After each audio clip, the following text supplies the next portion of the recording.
आज हम आपको बताएंगे कल यानी 7 मई को देश के 244 जिलों में बजने वाले इमरजेंसी सायरन की। ये कोई आम ड्रिल नहीं बल्कि पाकिस्तान के साथ बढ़ते तनाव और सीमावर्ती इलाकों की सुरक्षा को लेकर भारत सरकार की एक बड़ी पहल है।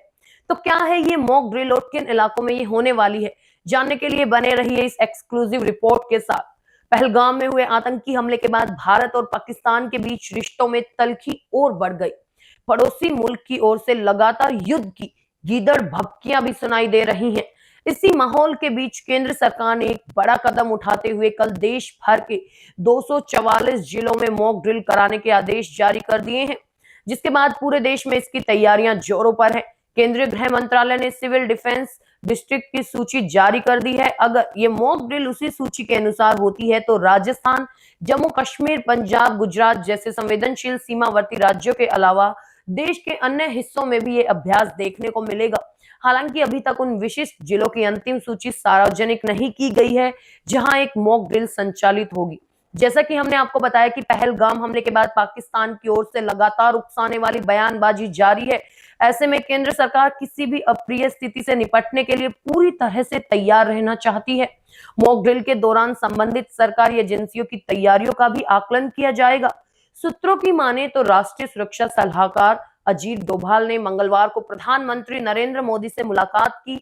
ये उच्च स्तरीय बैठक लगभग 40 मिनट तक चली।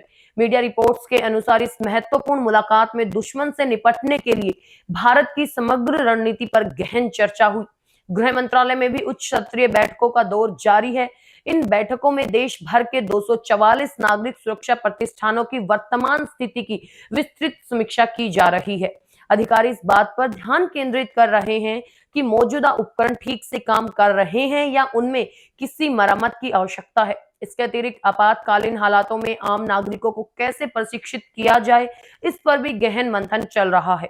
इन महत्वपूर्ण बैठकों में हवाई हमले के सायरन के प्रति जनता की संभावित प्रतिक्रिया, ब्लैकआउट की स्थिति में किए जाने वाले आवश्यक उपाय और जरूरी आपूर्ति की तैयारियों जैसे महत्वपूर्ण पहलुओं पर भी विस्तार से विचार विमर्श किया गया।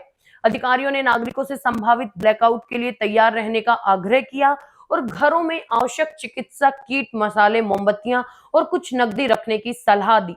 कुछ राज्यों जैसे दिल्ली, पश्चिम बंगाल और पंजाब में नागरिक सुरक्षा स्वयं सेवक पहले से ही काफी सक्रिय हैं।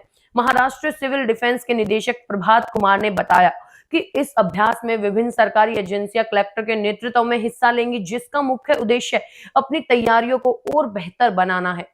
इस अभ्यास के दौरान सबसे पहले हवाई हमले के सायरन की जांच की जाएगी और इसके प्रति लोगों में जागरूकता फैलाई जाएगी। लोगों को यह सिखाया जाएगा कि सायरन बजने पर उन्हें तुरंत क्या कार्रवाई करनी है। दूसरा महत्वपूर्ण पहलू है हमले की स्थिति में नागरिकों और छात्रों को तुरंत अलर्ट करना। इसके लिए विभिन्न संचार माध्यमों का उपयोग किया जाएगा और लोगों को सुरक्षित स्थानों पर पहुंचाने का अभ्यास किया जाएगा। तीसरा महत्वपूर्ण प्रशिक्षण होगा हवाई हमले के दौरान ब्लैकआउट यानी तुरंत लाइटें बंद करने का अभ्यास। ये दुश्मन के विमानों से बचाव के लिए एक महत्वपूर्ण रणनीति है। इसके अतिरिक्त दुश्मन के विमानों से बचाव के लिए महत्वपूर्ण संयंत्रों और प्रतिष्ठानों को ढकने और छुपाने की ट्रेनिंग भी दी जाएगी। आखिर में हमले के संभावित स्थानों को खाली कराने का भी रिहर्सल किया जाएगा ताकि किसी भी वास्तविक खतरे की स्थिति में जान माल के नुकसान को कम किया जा सके। अगर आपको ये एक्सक्लूसिव रिपोर्ट पसंद आई हो तो इसे लाइक करें, ज्यादा से ज्यादा लोगों तक शेयर करें और हमारे चैनल को सब्सक्राइब करना ना भूलें। जल्द मिलते हैं एक और धमाकेदार खबर के साथ।